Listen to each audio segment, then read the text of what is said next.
दोपहर के 1 बज चुके थे। आज तो वाकई में गरिमा खाना बनाने में लेट हो चुकी थी। पहले तो तबीयत खराब होने के कारण खुद लेट उठी थी, ऊपर से हर काम लेट हो गया। पति सोमेश का तो जॉब ऐसा था कि अक्सर ही बाहर रहता था, इसलिए वो तो आज शाम को आने वाला था और उसका 10 साल का बेटा प्रिंस बिना नाश्ता किए ही स्कूल के लिए निकल चुका था। पता नहीं टिफिन भी लेकर गया था या नहीं। वो तो नींद में थी, पता ही नहीं चला। जब घर का दरवाज़ा बंद हुआ तब वो उठ के बाहर आई थी और फिर दरवाज़ा बंद करके यही सोफे पर बैठ गई थी। बैठे बैठे ही उसने अपनी भाभी और छोटी बहन को फ़ोन मिलाया, ये सोचकर कि कोई तो आकर यहाँ संभाल लेगा, लेकिन किसी के पास वक्त ही नहीं था। आखिर थक हार कर वो लेट गई, तो अब जाकर नींद खुली है। सोचते हुए वो रसोई में गई तो देखा टिफ़िन बॉक्स नहीं था। शायद वो ले जा चुका था, पर टिफ़िन में क्या लेकर गया वो समझ में नहीं आया। घर में तो कुछ था ही नहीं, क्या लेकर गया होगा, बस यही दिमाग पर जोर डाल रही थी। पर कुछ याद ही नहीं आया। अब खुद को भी तो भूख लग रही थी, खाना भी बनाना था, पर बनाने की हिम्मत बिल्कुल भी नहीं थी।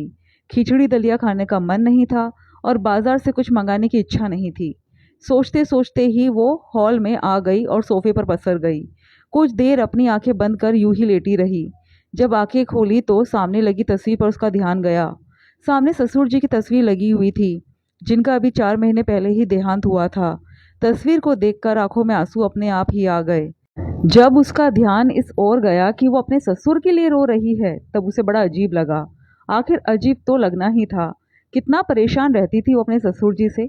परेशान क्या थी, चिढ़ती भी बहुत थी। बात बात पर पलटकर उन्हें जवाब देना उसकी आदत सी थी। हाँ, बदतमीजी से कभी उनसे बात नहीं करती थी। और ससुर जी भी ऐसे कि उसकी चिड़चिड़ाहट को बचपना समझकर एक कान से सुनकर दूसरे कान से निकाल देते थे। वो थे तब तक तो जब वो बीमार पड़ती थी तब इतनी परेशानी नहीं होती थी। ससुर जी ही प्रिंस को संभाल लेते थे। कुछ ना कुछ खाने पीने का सामान खुद ही बनाकर उसे दे देते थे। साथ ही साथ अपनी बहू गरिमा के लिए भी दलिया खिचड़ी बनाकर उसके कमरे में दे आते थे। लेकिन बावजूद इसके फिर भी वो उनसे चिढ़ती थी। सबसे ज़्यादा परेशानी तो उसे इस बात की होती थी कि अधिकतर वो जब देखो तो अपने किसी न किसी दोस्त या आस पड़ोसी को घर पर चाय पीने के लिए बुला लेते थे। और यदि नहीं भी बुलाते तो जिस समय वो खाना खा रहे होते थे, उस समय अगर कोई आ जाए तो उसको ज़बरदस्ती अपने साथ खाना खाने बिठा लेते थे। इसलिए उसे हमेशा एक व्यक्ति का खाना एक्स्ट्रा ही बनाकर चलना पड़ता था। कई बार तो पड़ोस में कोई बीमार होता तो उसके लिए उसकी सेवा करने घर पहुंच जाते थे। यदि उसके घर पे कोई व्यक्ति नहीं होता तो उसके लिए खाना तक बनवा कर ले जाते थे, जिसके कारण गरिमा का काम बढ़ जाता था और इस बात पर उसे बहुत गुस्सा आता था। अक्सर वो बड़बड़ाती रहती थी, बस जब देखो किसी न किसी को बुलाकर ले आएंगे या फिर ज़बरदस्ती अपने साथ खाना खाने बिठा लेंगे। अरे मुफ्त मिलता है क्या ये सब सामान? पैसे नहीं लगते हैं क्या इनके?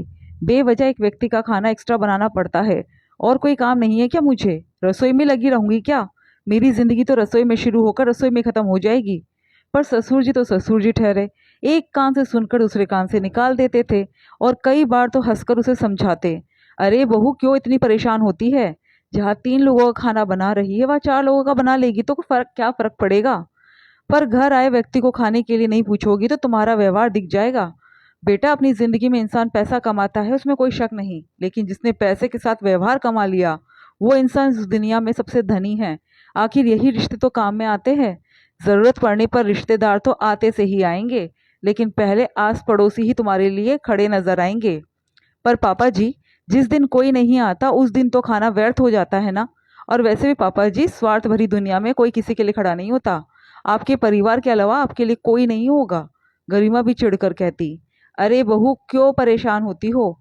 व्यर्थ कुछ भी नहीं जाता। मैं कह रहा हूँ ना, माना कि दुनिया में कई स्वार्थी लोग हैं, लेकिन अभी भी काफी अच्छे लोग ऐसे हैं जिनके लिए व्यवहार मायने रखता है। ये बात तुझे एक ना एक दिन जरूर समझ में आ जाएगी।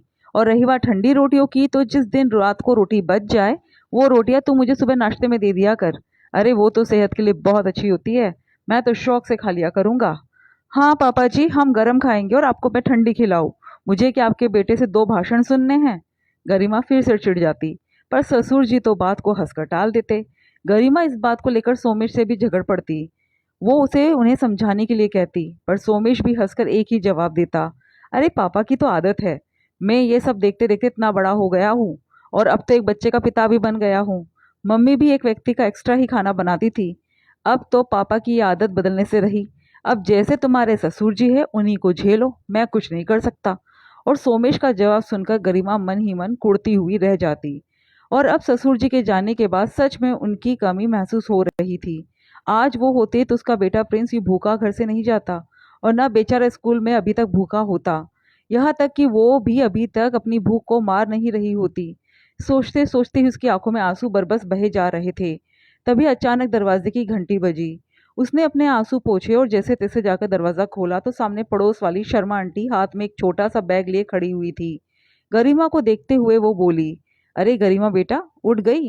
अब कैसी तबीयत है तुम्हारी? आंटी पहले से थोड़ा ठीक है। अरे कहाँ ठीक होगी, तुमने तो कुछ खाया ही नहीं होगा।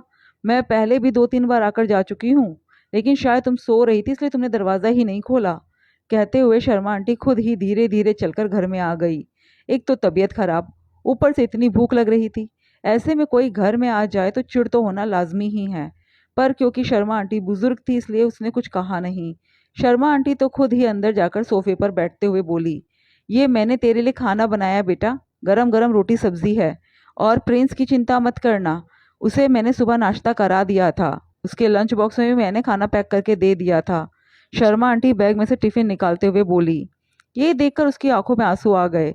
शर्मा आंटी का ध्यान उस पर गया तो उन्होंने कहा, अरे इसमें रोने की क्या बात है बेटा, पड़ोसी ही पड़ोसी के काम में आता है। और वैसे भी ये तो तुम्हारे ससुर जी का व्यवहार है जो हम तुम्हारे लिए खड़े हुए हैं, वरना आज के स्वार्थी जमाने में कौन किसके लिए खड़ा होता है।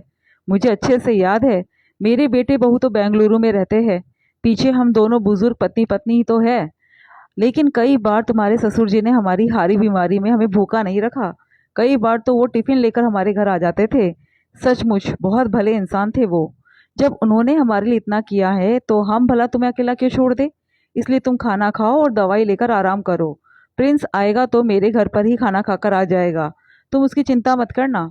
कहते हुए शर्मा आंटी खड़ी हुई और बाहर जाते हुए उससे बोली, अब खड़ी मत रहो, पहले खाना खा लो और दवाई ले लो, और किसी चीज़ की ज़रूरत हो तो बेटा मुझे बोल देना। कहते हुए शर्मा आंटी अपने धीरे धीरे कदमों से बाहर चली गई। गरिमा दरवाज़ा बंद कर अंदर आई तो टिफिन में रखी रोटी सब्जी देखकर उसकी नज़रें अपने आप ससुर जी की तस्वीर की तरफ चली गई। उसकी आंखों में आंसू आ गए। वो मन ही मन सोच रही थी कि सच में पापा जी सही कहते थे, व्यवहार कहीं ना कहीं तो काम में आता ही है। रिश्तेदार तो आते से आएंगे, लेकिन पहले आस पड़ोसी ही आपकी मदद के लिए आएंगे। इसलिए अपना व्यवहार हमेशा सबके साथ बना कर रखो।